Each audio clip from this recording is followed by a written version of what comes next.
अस्सलामु अलैकुम वरहमतुल्लाहि वबरकातुह।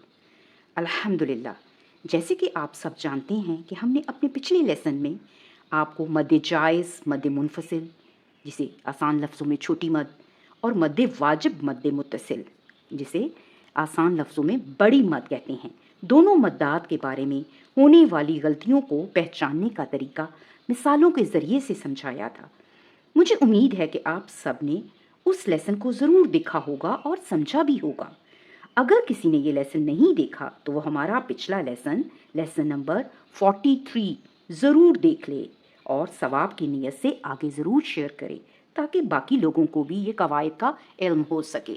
उम्मीद है कि अब आपको ये बात मालूम हो चुकी होगी कि मद जायज़ मुनफसिल और मद वाजिब मुत्तसिल दोनों में मद का सबब जो है वो हमज़ा है। ठीक है, जैसा कि आपने देखा कि जब हमज़ा अलिफ की शक्ल में हरूफ मद्दा के बाद अगले कलमे में आता है तो वो मद मुनफसिल कहलाता है। ठीक है, और जब हमज़ा अपनी छोटी सी शक्ल, असली शक्ल हमज़ा में आता है और वो हरूफ मद्दा के साथ उसी कलमे में जुड़ा हुआ नज़र आए तो वो मद मुत्तसिल कहलाता है।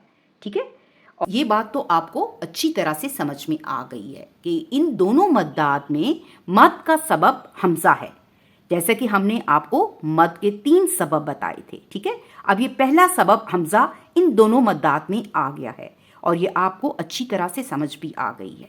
मैंने आपको मद फ़रई की 4 अक़साम बताई थी, जिनमें से सबसे पहली मद जायज़, मद मुनफसिल, और दूसरे नंबर पर मद वाजिब, मद मुत्तसिल। इन दोनों मद्दात की जो तफसील है हमने आपको मिसालों के ज़रिए से समझा दी है और मुझे उम्मीद है कि ये दोनों मद्दात आपको अच्छी तरह से समझ में आ गई होंगी। अब आप कुरान पाक में जहाँ भी ये 2 मद्दात देखेंगी, यानी इनको आप फ़ौरन पहचान जाएंगे, क्योंकि इन दोनों का सबब मद हमज़ा है। ठीक है, तो अब बाकी 2 मद की अक़साम रह गई हैं, मद लाजिम, नंबर तीसरी मद लाजिम, और नंबर 4 मद आरिज़। तो इंशाल्लाह इनको भी हम एक एक कर कर अच्छी तरह से समझ जाएंगे। आज हम आपको मद फ़रई की तीसरी किस्म मद लाजिम के बारे में बताएंगे।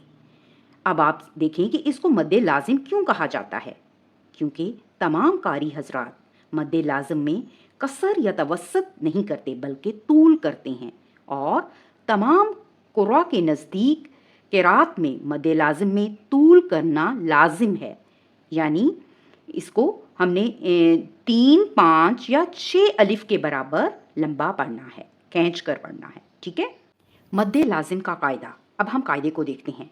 कायदा ये है, हरूफ मद्दा या हरूफ लीन के बाद तशदीद या सकून असली हो। ठीक है, अब इस कायदे को समझते हैं। सबसे पहले तो आया है लफ्ज़ हरूफ मद्दा। अब आपको पता है कि हरूफ मद्दा 3 हैं।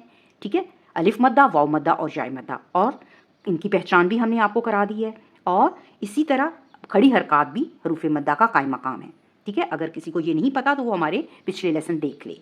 और उसके बाद हरूफ लीन है। हरूफ लीन 2 हैं, जब वाव और या साकिन दोनों साकिन हो और इनसे पहले ज़बर हो तो ये लीन हरूफ कहलाएंगे। ठीक है, अब सबसे पहले कायदे में क्या आ रहा है, हरूफ मद्दा और हरूफ लीन, आपको इन दोनों की पहचान होनी चाहिए। ठीक है, और इसके बाद क्या है, तशदीद हो। तशदीद क्या है, तशदीद क्या है, ये 3 शोशों वाली डब्ल्यू की शक्ल की शद होती है। ठीक है, ये आपने काफ़ी दफ़ा कुरान में देखा है, शद वाला हरफ 2 दफ़ा पढ़ा जाता है, एक मरतबा अपने से पहले हरफ से मिलकर और दूसरी मरतबा अपने हरकत से।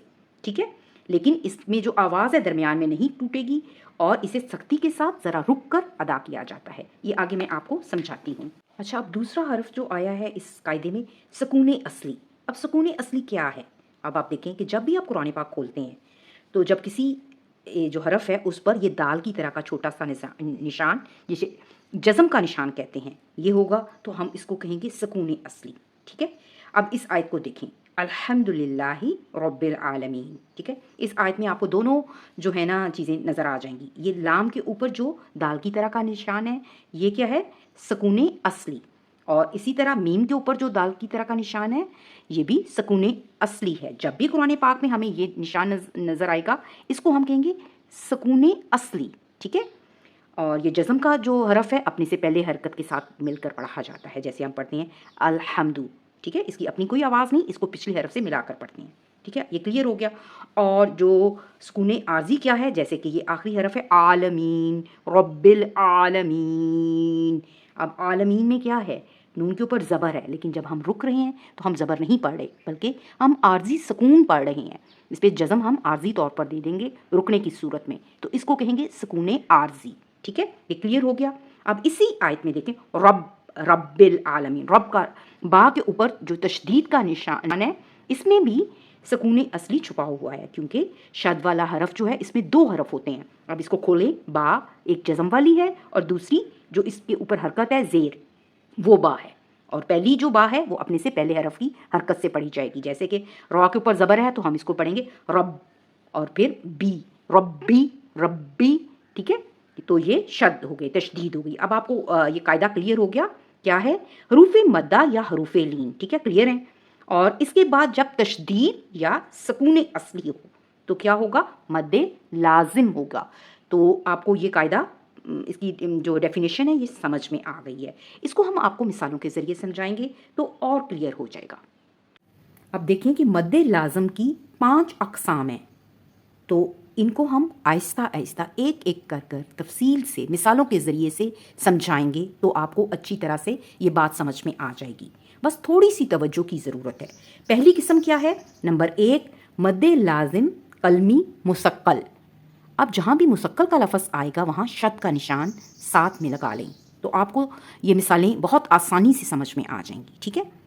اور نمبر 2 مد لازم قلمی مخفف، اور مخفف کا لفظ جزم کا نشان اس کے ساتھ سمجھنے کے لیے لگا لیں. ٹھیک ہے، یہ اس کی نشانی ہوگی. ٹھیک ہے. اس کے بعد نمبر 3 مد لازم حرفی مثقل، اور نمبر 4 مد لازم حرفی مخفف. ٹھیک ہے. اور نمبر 5 مد لازم لین. تو یہ کتنی اقسام ہو گئی؟ 5 اقسام ہیں مد لازم کی. ٹھیک ہے. اب سب سے پہلے آپ کو ایک ایک کر ان کی جو ہے تفصیل مثالوں کے ذریعے سے سمجھائی جائے گی. ٹھیک ہے. آج کے لیسن میں آپ اس قاعدے کو یاد رکھیں. قاعدہ کیا ہے کہ حروف مدہ یا حروف لین کے بعد، ٹھیک ہے، تشدید یا سکون اصلی ہو، ٹھیک ہے، عارضی نہ ہو، تو پھر ہم نے کیا کرنا ہے؟ مد لازم کرنی ہے. اور یہ مد لازم جو ہے یہاں پہ سبب مد کیا ہے؟ تشدید اور سکون کا نشان. یہ 2 سبب مد ہیں. یہاں پر بھی بڑی مد ہوگی لیکن اس کے سبب مد جو ہے وہ حمزہ الف نہیں ہے بلکہ تشدید یا سکون کا نشان ہے. ٹھیک ہے. مجھے امید ہے کہ یہ آپ کو مد لازم کی جو قاعدہ بتایا ہے یہ سمجھ میں آ گیا ہوگا. تو آئندہ ہم جو اس کی اقسام ہیں اس کی ڈیٹیل آپ کو سمجھائیں گے. آج کے لیے اتنا ہی کافی ہے. السلام علیکم ورحمۃ اللہ وبرکاتہ.